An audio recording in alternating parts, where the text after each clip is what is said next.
Good afternoon. It's Friday, the 13th of September, 2024, just after 1 o'clock. Welcome to UK Column News. I'm your host, Mike Robinson. Joining me by video link, we have Mark Anderson from the United States and Debi Evans from Cornwall. And welcome both. Now, we're going to get kicked off with events from Wednesday with, well, the fantastic David Lamy and Blinken heading off to Ukraine. So David Lamy and Blinken demonstrating Western support, they say, for Ukraine's fight against Russian aggression. I shouldn't be making fun of it because it's actually quite serious. So these are apparently the first two international leaders, in inverted commas, to go and visit the new ministers following Zelensky's reshuffle. And part of this was Lamy announcing £242 million in funding to support Ukraine, as they describe it, in the face of relentless Russian attacks, and the deployment of $464 million worth of fiscal support and military equipment deliveries. The big question, though, is why they would be announcing, or whether or not they would be announcing the approval of the use of long-range weapons against the Russian state, the Russian territory. Now, they didn't announce that at the time, but Blinken was saying that the US had from day one been willing to change its policy as the situation on the battlefield changed. And saying that he's going to continue to do this. This is what David Lamy had to say. Very exciting stuff. The special relationship has been cherished on both sides of the Atlantic for more than 80 years, but together we are committed to supercharging our alliance to bring security and growth. So they're going to bring security and growth by blowing up Europe, Eastern Europe. He said the escalator here is Putin. Putin has escalated with the shipment of missiles from Iran. We see a new axis of Russia, Iran, and North Korea. So he's basically saying that because Iran has sent missiles to Russia, that therefore the UK and the US are likely to approve the use of long-range missiles in order to attack Russian territory itself, not just for use in Ukraine as they have been being used, but to attack Russian territory. He went on to say China should not throw in its lot with this group of renegades. So these group of three countries is a group of renegades, apparently. Well, China seems to have already thrown its lot. Thanks to Debi for reminding me about this. This is the latest. This is the Ocean 2024 exercise is taking place at the moment. It's taking place until the 16th of September. And Russia and China's Navy warships meeting in Peter the Great Bay to participate in this exercise. More than 400 warships, submarines, support vessels, 120 naval aircraft, 7,000 units of weaponry, military and special hardware, more than 90,000 personnel participating in these drills. As I say, they're taking place in the Pacific, the Arctic, Mediterranean, Caspian and Baltic seas. So China already involved in this. But coming back then to the events in Kiev, the response and the potential for sending long-range weapons to Ukraine for use in Russian territory. Putin gave a statement about this yesterday, saying, we're not talking about authorizing or prohibiting the Kiev regime from striking Russian territory. It already does so with the help of drones and other means. But when it comes to the use of Western-made long-range precision weapons, that's a completely different story. If this decision is made, it will mean nothing but the direct participation of NATO countries, the United States, European countries in the war in Ukraine. This is their direct participation, and this, of course, significantly changes the very essence, the very nature of the conflict. It will mean that NATO countries, the United States and European countries are at war with Russia, and in this case then, bearing in mind the change in the very essence of this conflict, we will make appropriate decisions based on the threats that are posed to us. So there's no ambiguity about this. He's absolutely clear about what the potentials are here. But in the meantime, what's the Western media pumping out? Putin threatens war as Western allies near deal on missile strikes in Russia. So we are his key point here, Putin's key point, is that these weapons cannot be used except with the use of Western personnel. It is Western personnel that would be programming the weapons, and therefore it's direct intervention. It's a very significant development. Blinken then tweeting this out, during my meetings with President Duda, President Prime Minister Tusk and Foreign Minister Sikorski, we again made clear that the US and Poland stand united as NATO allies in support of Ukraine in the face of Russia's aggression. Our relationship with Poland has never been stronger. So Blinken had, after visiting Kiev, headed off to Poland. Well, this garnered a response from one Polish member of the European Parliament. Blinken, go home. Go home as soon as possible. Get lost. Get lost. We don't want you here. We don't want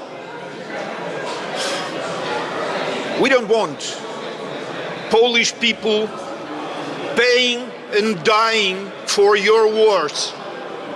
Thank you very much. That's a pretty clear message. The question then is there any opposition to what's going on in the UK? And of course, the answer is no. So this is the former Defence Secretary, Grant Shapps, tweeting out, when the President of the United States and Keir Starmer meet today, they must give Ukraine the green light to use Storm Shadow missiles inside Russia. As I argued in the Times, it's hypocritical to support Ukraine but restrict its self-defence. We must back Ukraine fully in their fight for freedom. No time to hesitate. So this was the article in the Times from last Sunday. Let Ukraine strike Russia with our Storm Shadow missiles. So just to reinforce this again, Ukraine cannot strike Russia with our Storm Shadow missiles. Western personnel would need to be handling this, not only in terms of providing the targeting and the intelligence for it, but the programming of the tracks themselves. So this would be direct intervention.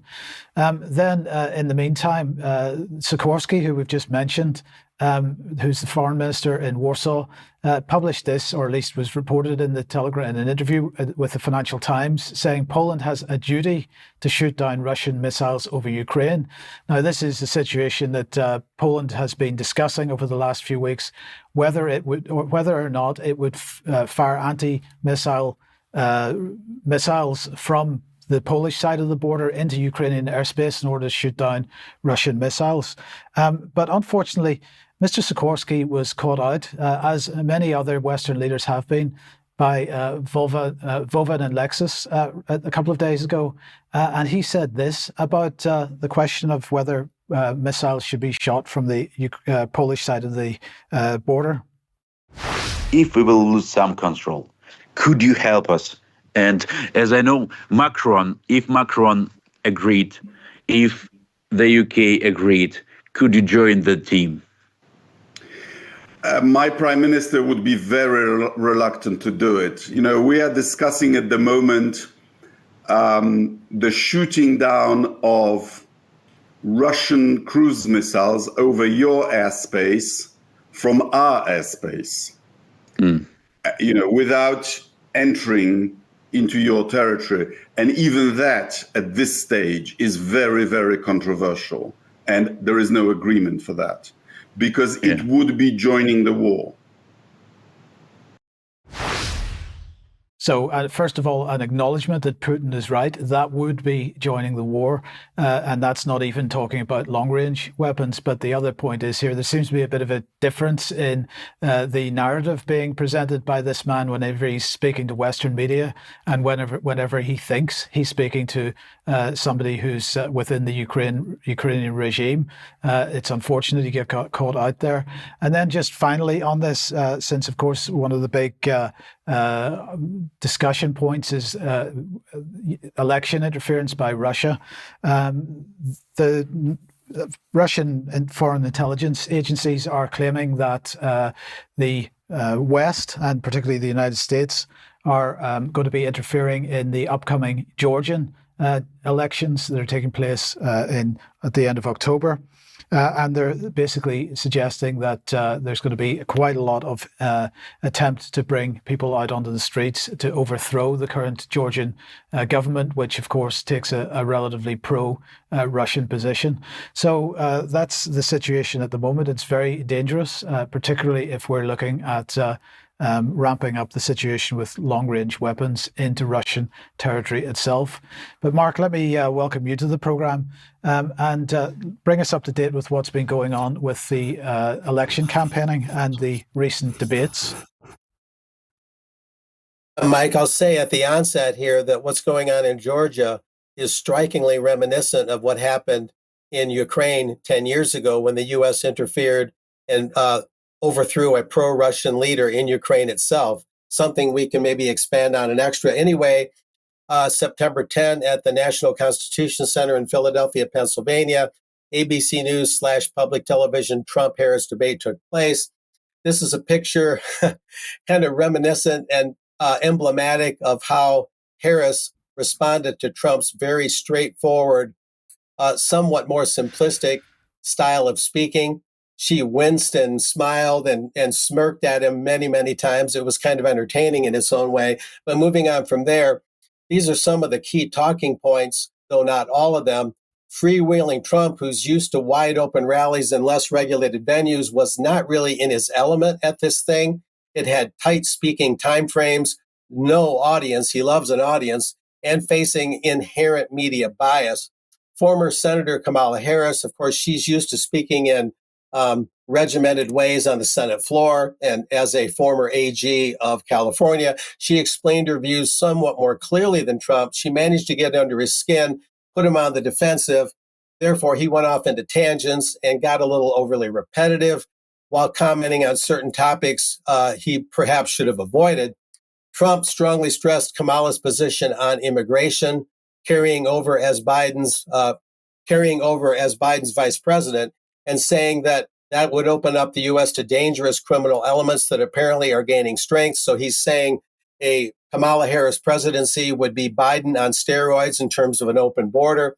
And he also warned, I didn't happen to put this in the talking points, he warned that under Kamala Harris, Mike, that the war in Ukraine would not be diffused, that it would get worse, and that the situation with the Israelis in Gaza would get worse. And he said a Trump presidency would have a lot of diplomacy to notch down those conflicts and actually end the conflicts, he claimed.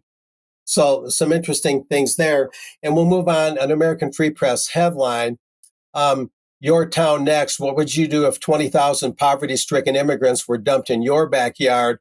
Don't laugh, that may be on the way. So this editorial is saying that under a Harris presidency, we would have even more federal resettlement programs.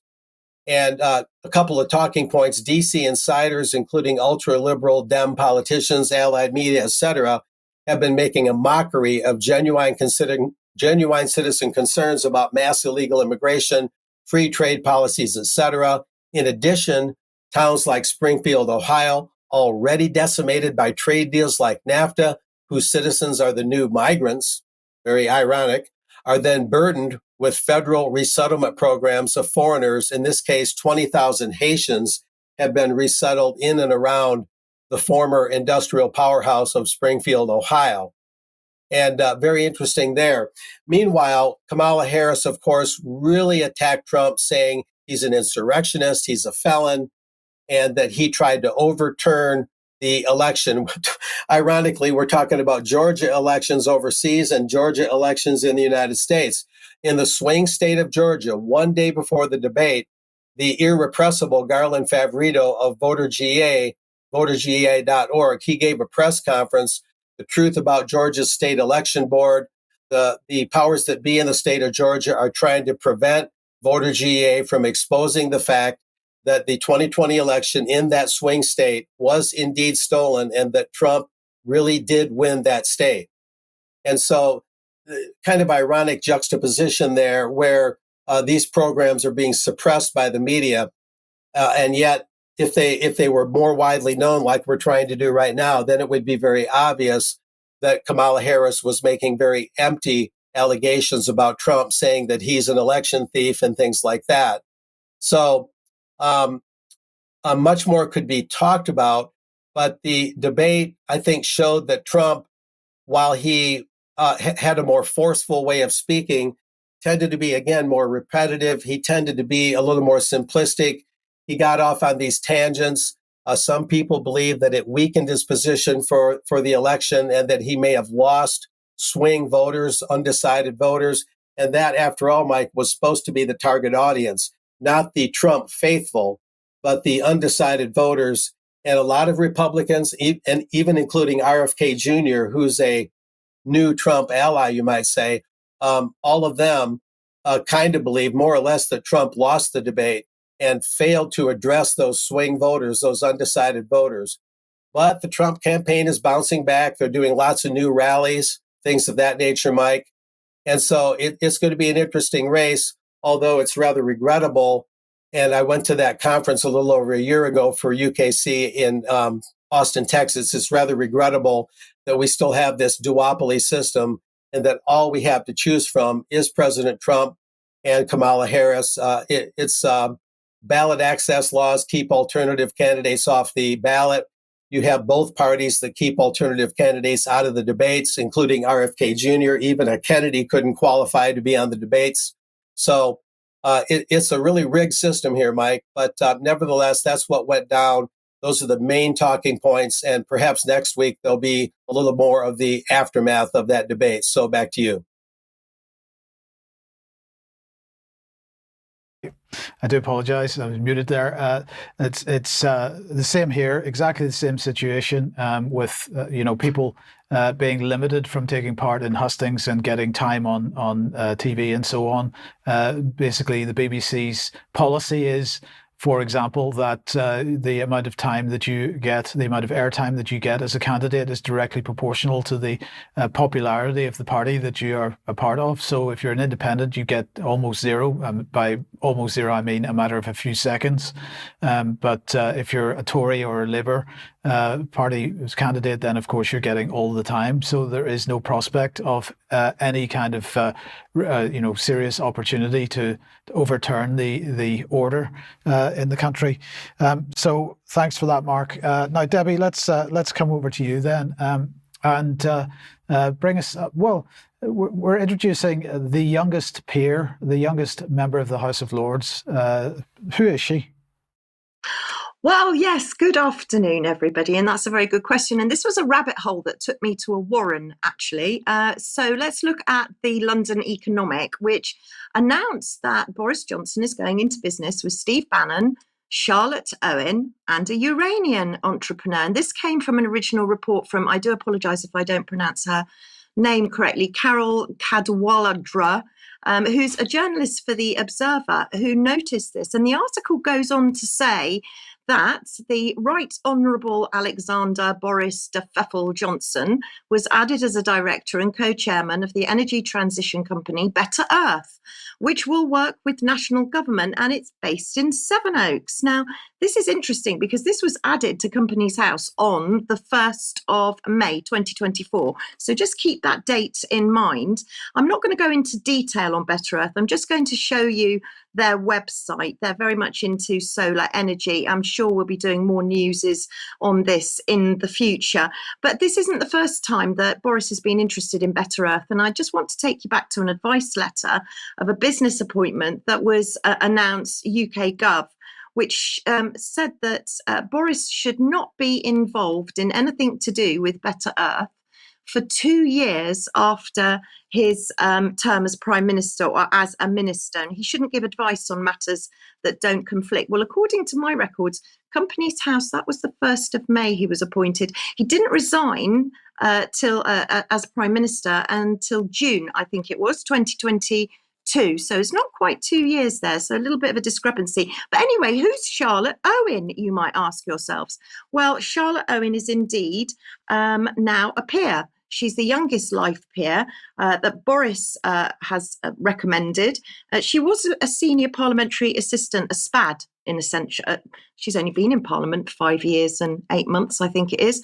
And people are absolutely staggered at the way that this young lady has been elevated. Her mum lives in Alderley Edge in Cheshire, which is a very expensive part of Cheshire, I believe. And her dad sadly died 2 years ago, age 91. The Spectator perhaps is speculating with this title, Boris's Babes to Join the Lords, because there is and has been a lot of talk about the remarkable resemblance between our newest Baroness and the Prime Minister. So let's go to the Lords themselves and we'll look at Baroness Owen of Alderley Edge. And what is she interested in and who is she? So not much information, but she's a Conservative. She's a member of the pre-term committee. Her policy interests are energy and environment. Well, that will come in handy, wouldn't it? Since she's also now on the board of Better Earth. She's interested in online harms. I'm sure Mike's ears will prick up on that. Tech, developmental AI, women's health, young people. She's concerned about the northwest of the UK, perhaps because her mum lives there. And globally, like me, she's concerned about India and the USA. But what experience does she have? Well, according to the Lords, none. So you can see why so many have been surprised at her sudden elevation. But hey, you know what? Don't take my word for it. Let's have a listen to Baroness Charlotte being interviewed by Channel 4. I mean, why do you think that Boris Johnson appointed you to the Lords? What were you told at the time? You simply get an email through with your nomination form. So were you surprised when you got it through then? I think everybody's surprised, aren't they? But it was as much a surprise to you as to everybody else. Of course, nobody really expects such a thing. It's an honour. I mean, there was an array of lurid claims about you online, and a lot of people believed at least some of it. We've been talking about digital fabrication of women's images against their will. I mean, just as damaging, clearly, is the online fabrication of facts, misinformation, as we might call it. Do you worry that people don't know what to believe about you, for example? Falsehoods and the creation of falsehoods online is always wrong, and that's why I want to be an advocate. I want to help push this law through to prevent more women becoming victims of this technology. And I believe that misinformation and disinformation and deepfakes as a part of this will form a huge topic of conversation for the next decade. So there you have our youngest life peer. She was 29 when she gained her seat in the Lords. She's 31 now.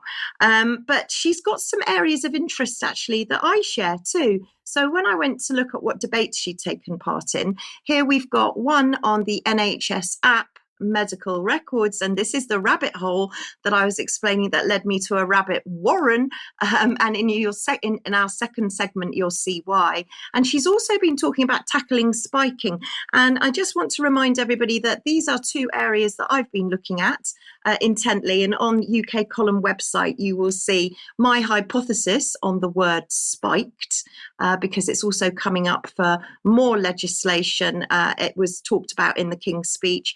And also, as you know, we've been talking a lot about the NHS app. But you know what? This one is especially for Ben, my next slide, because if you want to know more about our newest life peer, go no further than Tortoise Media, who, of course, as you know, Ben has been talking about in huge detail. So perhaps more to look out for with the Baroness Owen of Alderley Edge. Thank you, Debbie. We'll have more on this immediately after the ad break. So let's just do that now and say, if you like what the UK Column does and you would like to support us, we do need your support. £5 a month as a membership. It's less expensive if you take out an annual membership, but please do that if you possibly can. Share our material because, as usual, we are shadow banned and the rest with Facebook and YouTube and so on. We're currently suspended from YouTube once again because of the coverage of the polio vaccine in Gaza. If you would like to pick something up at the UK Column shop, there's quite a bit of material there to have a look at, especially we continue to mention this, Your Life in Their Hands. If you haven't got this or distribute it around the place, please do. Debbie, very briefly, your blog. Yes, my blog. Well, actually, thank you to all of our wonderful members, because a lot of my blog this week is your comments and your views, but we're also going to be looking at the autumn budget and the Darcy report. Plus okay. Okay, thank you, Debbie. A reminder of the UK column on location at Bristol, 19th of October 2024. Lots of great speakers there. All the UK column people will be there as well. Bob Moran will be there and a whole bunch of other people. So please do join us for that if you possibly can. Tickets are available at the UK column shop. And Brian and I will be speaking at the Heritage Party Conference on the 28th of September. Details at heritageparty.org. And final reminder of a Rally for Peace at Glasgow. If you're in the Glasgow or Edinburgh area, head along to that tomorrow. That is at 1 p.m. at the Commonwealth Monument in Glasgow Green. A bunch of great speakers at that as well. If you can possibly support them, that would be fantastic. So, Debbie, a second ago you mentioned the Darcy report. What have you got? I did indeed, and this is where things, everything joins up, doesn't it? So let's look at The Independent, who ran this article about Tory austerity and shake-ups have left NHS in critical condition. Well, the Darcy report, Lord Darcy, of course, who was a Labour MP, a Labour minister under Gordon Brown. He's independent now. He's a surgeon. This report that he was commissioned to do, so what does it say? Well, we've had no progress in early cancer diagnosis. In fact, our cancer survival rates are the lowest in Europe. Can I just also highlight that this is an NHS review, not a social care review. And that's very, very different. And really, all of the things that he said, that hospitals are getting too much money, the community's not getting enough, it's all the Tories' fault. Basically, I believe this report, which has been compiled in 8 weeks, believe it or not, 8 weeks, is basically a green light to Keir Starmer to digitise and change and rebuild the whole of the NHS. So Digital Health actually did report that it seems to me as though they've given the green light to Keir Starmer, because according to the Lord Darcy report, this has given him every reason to digitise the NHS, a digital NHS. Well, you can find the Independent report on the website, but I would like to say that the Independent report of the front page, which you'll see on the next slide, is over 600 pages long. So I will be reporting more on this in the future. But they're talking about turbocharging the time frame for digitisation. They say the NHS is in serious trouble and we can't rely on it. Well, we knew that already, didn't we? The conclusion basically was that the NHS's health has deteriorated. The nation's health has deteriorated. Well, I wonder why the nation's health has deteriorated. I can point them in a few directions. But despite the challenges, the NHS's vital signs remain strong. Well, I see that as a contradiction in terms, personally. And we know that Tony Blair has been very keen on preparing the NHS for an AI era. We've done a lot of work on this before. If you want to go back and have a look at the news on the 23rd of August 2024, we were talking about it. And thanks to Baroness Charlotte Owen, I found this debate that took place on December the 19th, 2023, where Lord Alan Hallam was asking the government what measures were really being put into place to mitigate the risk of people sharing their medical data to third parties through the NHS app. Now, this is a very interesting discussion. On the next slide, you'll see that Lord Markham, and I just want to tell you that Lord Markham, he was made a life peer in 2022. He's the Parliamentary Undersecretary for Social Care. He was formerly an unpaid government junior. He set up the charity project Little Boat and delivered PPE and other essential equipment, no revolving doors there. And he also co-founded Signpost, which is spelled CIGN, by the way, CIGNPOST, Diagnostics, and he works with the elite in express PCR testing. So big revolving door then, but he is trying to reassure everyone that not to worry because we have to use a login detail and everything's really secure. So let's jump on then to the next slide from Lord Turnberg, who highlights the need to use data for medical research. Or yes, how important it is to use a medical research data. And Lord Turnberg, who's replying for the government, says, yes, we must have balance. But then Baroness Brinton, she said, well, what about What about happens when, such as in financial data, when it was sold to subsidiaries and contractors and third parties? Is this going to be the same as our health data? And she's also got concerns regarding India and the USA. But Lord Markham again reassured her that don't worry, because the GPs, NHS and hospital, they're the data controllers and it will remain with them. Well, my argument is that we know that the NHS is basically a public-private partnership. So your data is going to who? To which companies? I don't know. So then further on, Baroness McIntosh was asking, well, what are we doing about sharing data for clinical trials with Europe? And Lord Markham was very keen to remind her that this was very important for the life sciences agenda. And the UK data is the envy of the world, I bet it is, and that 90% of UK data has been digitised, whereas only in Germany, 1%. And then the debate goes on to Baroness Merron, who was talking at last about safety. And she was talking about domestic abuse and what happens if this sensitive information that's sitting on your phone or your device could be accessed by partners or spouses or anybody in association with family courts, for example. And Lord Markham came up with a very strange response and said, well, don't worry, it's all very safe, because even if you hold somebody else's head into it, or if somebody's eyes are closed, or if someone's asleep, you can't get in to the app. But he went on to say that safeguards are in place and they were looking at it. But then I went to look at Refuge, because I just took a little break in the debate, because Refuge, the charity, have issued a letter to the government urging survivors of domestic abuse to contact their GP services immediately to request that their online medical sharing be switched off. They have deep concerns that perpetrators will abuse and utilise the records for abuse purposes. They also urge that they should delete the NHS app until there's better safeguarding.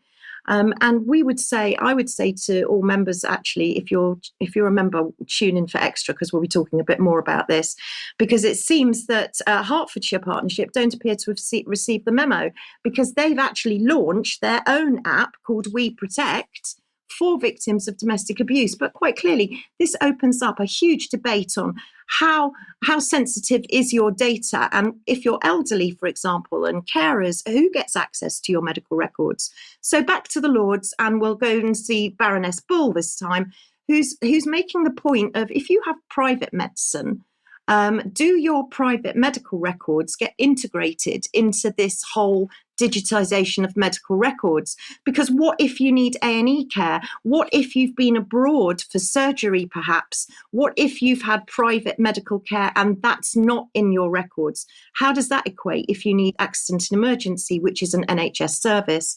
And Lord Markham replied to reassure her that the NHS Federated Data Platform has got loads of data from loads of places, and don't worry, basically, nothing to see here. But he also said that, you own your data, you own your paperwork. Well, I don't think you do, actually, because you can get copies of your medical records, but ultimately the originals stay with the NHS. And finally, coming full circle back to Baroness Owen of Alderley Edge, which is where all of this started in the first place. And she asked in Tech of the Future, because she's very interested in the future and she's very into technology. Well, she didn't have long to wait to have an answer to her question, because the UK authority have just announced that the NHS app will include a digital health check. So here we go. This is the first stage. This is the key to the door. The NHS app is not convenience. It is control. And they say that 1.2 million have been accessing their medical records every day. And just to finish this segment, I want to thank Mixmaster Mirage yet again, who brought up this wonderful graphic, delete the NHS app. It's your choice. If you don't trust the NHS app, if you feel that your data is being shared with people that you don't know, you might choose to delete it. However, when I went to show the little bit of video that Sam kindly did for UK Column on how to delete the video, it's only 18 seconds long, apparently it was warned on X for adult content. So I'll leave that with you. So scrap the app trap. It's your choice, your decision. Yes, thank you, Debbie. Thank you very much for that. And of course, we do need to make the point that this issue of sharing data with international partners, in inverted commas, was something that was going to be particularly enabled by legislation that the Tory party was pushing through, that they failed to get through before the general election was called. But don't worry, because the Starmer regime is busy bringing that legislation forward again. It's got a new title, not so different from the last one, but it's basically going to have the same content, possibly even more enabling than the Tories had intended. That seems to be the way that the Starmer regime is going. Okay, let's move on then to the media and particularly digital news. And this is the new Reuters Institute Digital News Report. Now, this has been created by the Reuters Institute in collaboration with the University of Oxford. And I just want to go through some of the points that they make here, because most of it is a bit sort of whiny.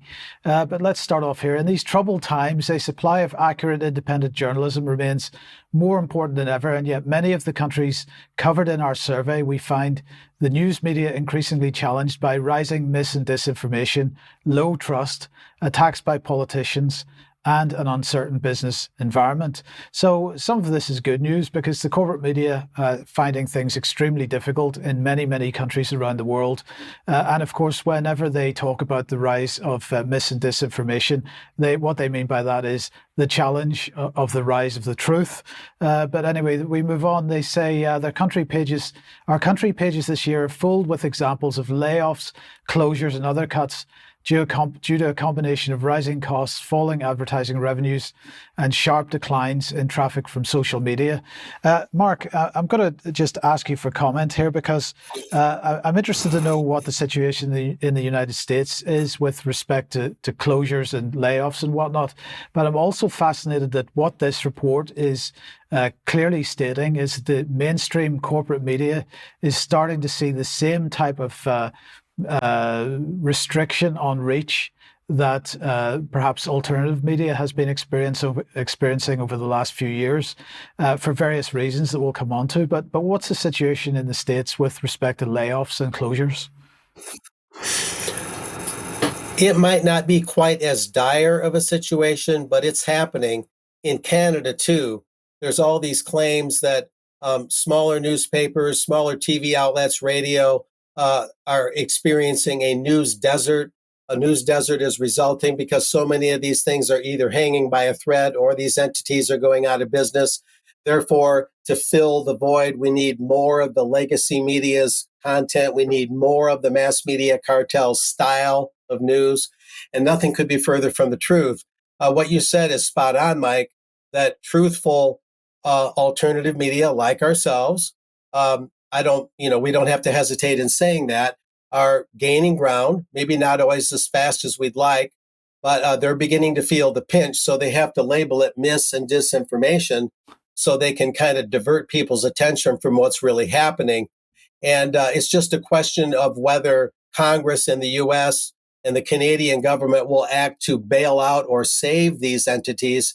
And there has been legislation in the States, and the Canadian government has acted to try and salvage at least some of these smaller legacy media outlets. So they end up getting direct government money in the process, and therefore there'll be even more of a controlled narrative in return. So it's largely good news, really almost completely good news that this is happening, and they're just trying to mislabel it so people don't realize that the real reason they're going out of business, yes, there's layoffs, yes, there's increased costs, but the real reason at the core is because people don't believe the media anymore. And that is growing, and that is great news. That's the bottom line. Absolutely, Mark. Thank you for that. So let's go on with this then. They go on to say there's no single cause for this crisis. It's been building for some time, but many of the immediate challenges are compounded by the power and changing strategies of rival big tech companies, including social media, search engines, and video platforms. Some are now explicitly deprioritizing news and political content, while others have switched focus from publishers to creators and pushing more fun and engaging formats, including videos know, to keep more attention within their own platforms. Concern about what is real and what is fake on the internet when it comes to online news has risen by 3 percentage points in the last year, they said, with around 6 in 10, 59%, saying that they're concerned. The figure is considerably higher in South Africa and the United States, both countries that have been holding elections this year. Well, I mean, that's nonsense in a sense, because most of the planet has been holding elections this year. So many countries holding elections, and to focus on those two in the course of that point is a bit daft. But they go on to say this: as publishers embrace the use of AI, we find widespread suspicion about how it might be used, especially for hard news stories such as politics or war. There's more comfort with the use of AI and behind-the-scenes tasks such as transcription and translation in supporting rather than replacing journalists. So they produced a graph which I thought would show, and this is showing the proportion of people that are uncomfortable with using news on the following topics, which has been produced mostly by AI. And there are a number of countries in the small print at the bottom there, including Africa, or in fact a continent there, but including Bulgaria, Chile, Colombia, Croatia, Greece, Hungary, Indonesia, Malaysia, Peru, Romania, Singapore, Slovakia, Taiwan, Thailand, and Turkey, that they say have not been included in this survey for this particular set of statistics. But I find it quite disturbing that they're saying that 46% are uncomfortable about AI being used to generate political news, because that implies that there is a majority of people that are prepared that actually enjoy the fact that AI is producing political news. And I think this is a pretty dangerous direction to be heading in.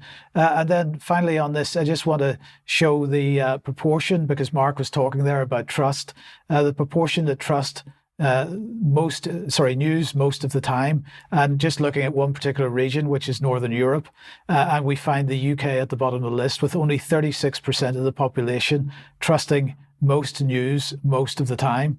And I think that is an encouraging statistic. That particular one is an encouraging statistic, because it demonstrates just how appallingly people view the news that's coming out of the United Kingdom.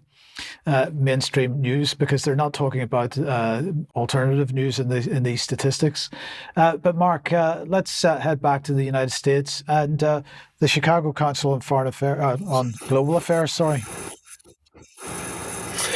Yes, September 12th, I was able to cover this virtually and took some original photos and notes.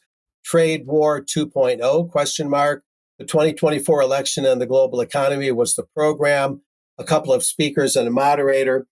There wasn't as much mention of the election and the two major presidential candidates as the billing of this indicated, but there was some general connections made.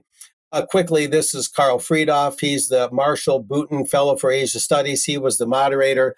One of the two speakers, Heidi Kribo-Rediker. She is Council on Foreign Relations as well as Trilateral Commission. A senior fellow, in fact, in the Center for Geoeconomic Studies at the CFR, and she served in the Obama administration as the State Department's first chief economist. So she's pretty confident in her predictions, but as I will indicate, her accuracy is seriously up to question. There was one other speaker, Diane Swank, a chief economist for KPMG US, which is a major consulting firm. 3 decades of experience in the field. She's an expert in labor markets and monetary policy, and she regularly briefs the Federal Reserve and its regional banks. She noted immigration reductions and imposing current and especially more tariffs are always going to be inflationary, she warned, breathlessly warning us, even while charging import tariffs takes the U.S. on a dangerous path. And I'll be talking more about her views and rebutting her a little bit later here. Some of the key talking points, Mike. However, the current U.S. tariffs on Chinese imports that Trump enacted are still being applied by Biden, these presenters said, which is a bit of a surprise when you consider that Biden tore down a lot of Trump's border wall and didn't allow other parts of it to be erected. Moving on, the November elections are highly consequential regarding spending, tax policy, including tariffs, and whether immigration will be curbed a lot, like Trump would do, or not, like Harris would do. And the rolling over of certain Trump tax cuts into the next presidential term could boost the budget deficit. The claim in the debate with Harris was that Trump's tax cuts benefited only the wealthy. Anyway, regardless of which candidate is elected president, these think tank wonks were saying supply chain diversification must be dealt with. The U.S. must reduce its foreign, especially Chinese, dependency on sensitive things like semiconductor production. And partisan political infighting will put the U.S. credit at risk. But the Chicago Council, the CFR, the Trilateral Commission, despite their nonpartisan claims, are partisan in a different sense. And that's always worth mentioning, that these think tanks always say they're nonpartisan, but the real divide isn't Democrat-Republican. The real thing to look at is nationally oriented versus internationally oriented. In other words, your home country and sovereignty versus globalism. That's the real partisanship to look for. Therefore, these think tanks are highly partisan. Anyway, some more talking points, sticking to the key ones. Swank mentioned that the U.S. must never and never, ever default on its debt. Hence the need to bolster the credit rating of the U.S., plus anti-corporate sentiment. And this is good news in a sense. Anti-corporate sentiment is at a record high in both parties, part of a larger trend of the distrust of institutions, which includes the news institutions. So that shows the unity of the people is growing across the so-called partisan divide, which is something the globalists don't really like to see, Mike. They don't like to see people on both sides of the so-called aisle beginning to find more common ground. And I saw this admission last week when I talked about Russell Mead addressing the American Enterprise Institute. Anyway, China's looking at smaller kit manufacturing hubs in Mexico to try and get around U.S. tariffs applied to imports directly from China. And this was talked about at some length. China would therefore put a hub or smaller factory in Mexico and manufacture certain things that would go across the Mexican border into the U.S. And presumably they would escape the tariffs that would normally be applied to Chinese goods coming directly from China. And Ms. Swank went on to say that jobs for immigrants may displace U.S.-based jobs, but she claimed that hiring foreign-born workers in the U.S. would somehow spur more native-born U.S. people to apply for such jobs. And she mentioned that 25% of all U.S. construction workers are foreign-born. And U.S. tariffs on imports, these two think tankers said, will spark a massive trade war. They warned this over and over again and said they're super inflationary to sustain and increase U.S. tariffs. But I always note, and I'll talk a little bit more about this after a video that we're going to show, various domestic taxes could also be defined as tariffs on the domestic economy. And all taxes, one way or another, one degree or another, always end up in the final price tags. These people speak as if only tariffs will end up in the final price tags, but all taxes, all kinds of taxes, property taxes, inventory taxes, income taxes, one way or another, one degree or another, will end up making products and services cost more. This is part of the deception that these globalists always sow. Anyway, I was able to ask a question, Mike, virtually. Naturally, I couldn't be there to this event. And my question was the only one chosen from the field of online questions.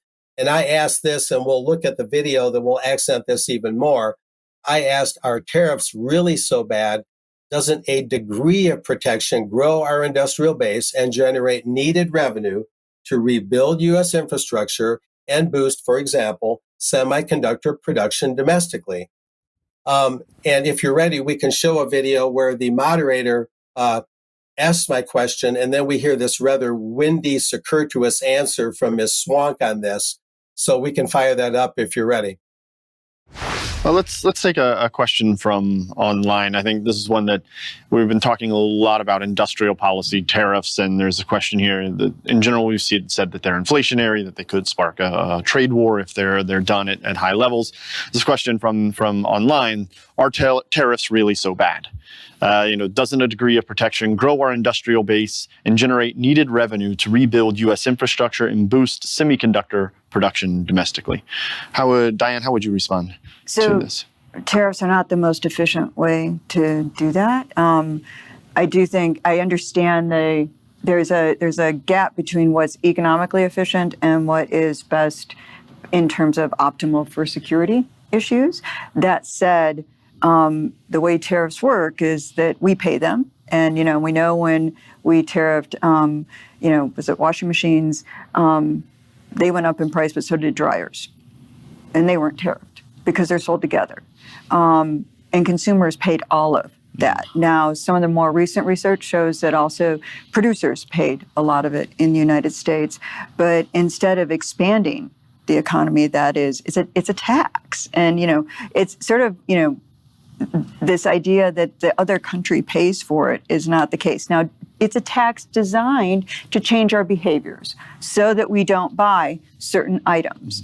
And so that is certainly important. That said, when you're talking about taxing like the 60% tariff, the kind of spread of items that it's going to cover is very detrimental to the United States, to the U.S. consumer, and to demand and to production in the United States. And so, you really can very rapidly go down a rabbit hole, especially of tit for tat trade wars, because people respond to these things, that gets you into a situation that is a smaller economy. And that's why I said it's actually stagflationary to both curb immigration, raise tariffs at the same time. And it's why many of the people who are assessing these things, and we've run our own simulations, when you look at the extremes of some of the policy proposals, you get not only a recession, but stagflation erupting, which is a very, very difficult situation. So, it's a very dangerous path to go down. We're already down it. There are reasons for it on a security basis, but we have to be very judicial. And a brief rebuttal to this, Mike. The way tariffs actually work, the nation paying the tariff to enter things into our market, they pay money into the U.S. Treasury, which reduces U.S. deficit spending and therefore the debt. Her claim that only consumers will ultimately pay that tax is way off base. The manufacturers in the U.S., when they offshore manufacturing, one of the things they look at is if there's no tariffs, if there's no real premium to pay to come back into the U.S. market, they'll offshore the manufacturing and have foreigners make goods and import them into the United States. But if you have a tariff there of a sufficient amount, it doesn't have to be punitive, then that manufacturer who's thinking about offshoring U.S. manufacturing will think twice. He'll think, wait a minute, I'm going to have to pay a premium to sell the stuff back in the U.S. Maybe I'll keep the jobs here. And when that happens, that keeps the tax base in the U.S. intact. The local property tax base to pay for schools, to pay for bridges, to pay for highways, to pay for police, you name it. And so whenever jobs are sent overseas, which is incentivized by low tariffs, that is a forfeiture of U.S. wealth, a forfeiture of growing wealth. And this is these are the aspects of this, and I could go on, that are never discussed by these globalists. And again, the other point is they always act as if tariffs are unique in making things cost more, when all taxes will ultimately make things cost more, products and services.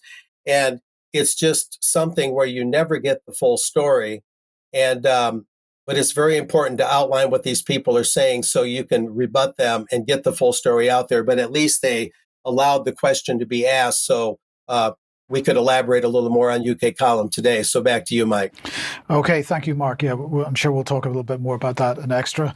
Now, yesterday, the Office for Budget Responsibility published a report entitled Fiscal Risks and Sustainability, and this was all about government spending over the next few decades. And what they had to say was very interesting in a certain sense. So let's bring on a graph. They're talking about projected total government revenue and spending. And as you can see, they are projecting that government spending is going to go through the roof over the next few decades. And there are a number of reasons for that. One of them, by the way, the headline is that the debt, the government debt, is going to increase from currently about 100% of GDP to something in the region of 270% of GDP by 2070. So the main reason, or one of the main reasons, is because of the cost of climate change mitigation. So if you're worried about government debt going through the roof, perhaps you might want to look at net zero policy and look at what we are spending money on with respect to that. But the other issue that they were particularly concerned about was population age structure and the costs of looking after the increasing aged population in the country over the next few decades, the costs of the NHS, the costs of social care infrastructure, and so on. And I just thought that was also pension costs as well they were talking about it. So I just wanted to take this opportunity to remind ourselves of the position of Matthew Parris here, who is a voice that is echoed by many others. But this was perhaps the most egregious example of it in the Times a few months ago. This was in March 2024. And just remind everybody what he said. I can't dispute the objector's belief that once assisted dying becomes normalized, we will become more apt to ask yourselves for how much longer we can justify the struggle. And of course, a lot of the pressure that's coming on people to end their lives and earlier is economic. So perhaps this is relevant. If assisted dying becomes common and widely accepted, hundreds of thousands, perhaps millions, will consider choosing this road when the time comes, and in some cases even ask themselves whether it would be selfish not to. Well, of course, if government debt is and the tax burden is going through the roof, and basically the tax paying, the proportion of the population which is paying taxes is shrinking, then perhaps it would be selfish to continue living, wouldn't it? He goes on, within a decade or more, assisted suicide will be seen as a normal road for many to take and be considered socially responsible, even finally urged upon people. And he had said, we may not be aware that our moral attitudes are being driven by the Darwinian struggle for survival, but in part they will be. They will be. And when we covered this first, I just wanted to remind everybody that this attitude is absolutely Fabian. So H.G. Wells, one of the founders of the Fabian Society, and this is something Ben's been talking about, at least Fabianism is something Ben's been talking about in the last week or two.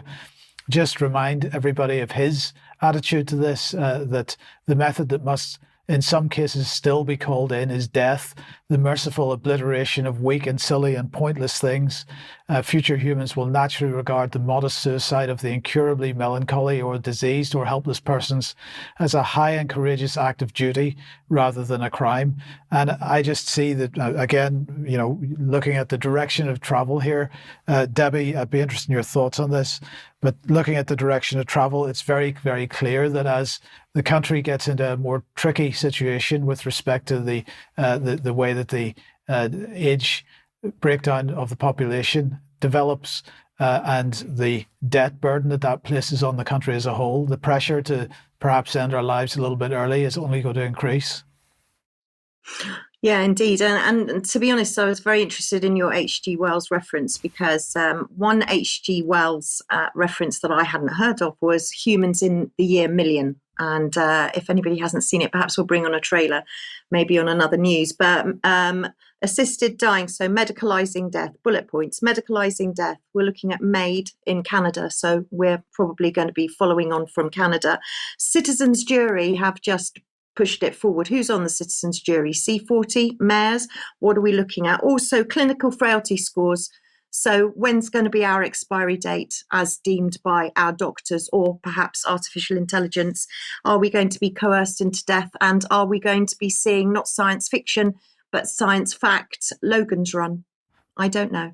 Yes, indeed. Well, Debi, just finish off, take us through a little bit of NHS and MHRA news.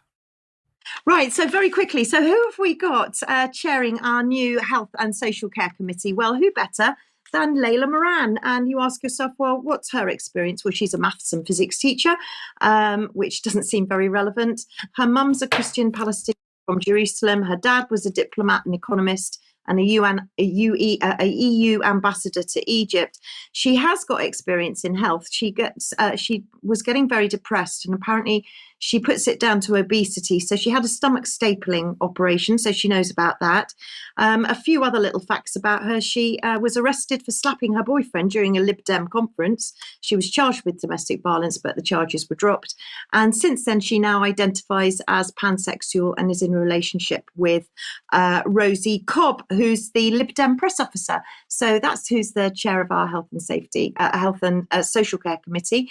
But you know what? If you need a blood pressure check, why don't you, if you can get an appointment at your dentist or you're going to have your eyes tested, you can have a blood pressure check done there, because people don't seem to be engaging with the NHS at the moment. I'm not sure why. So they're going to try and catch you if you can catch an appointment at the dentist. But don't worry, if you can't get to the dentist or you can't find a dentist and you're not having your eyes tested, your employer might do it. So ask your employer.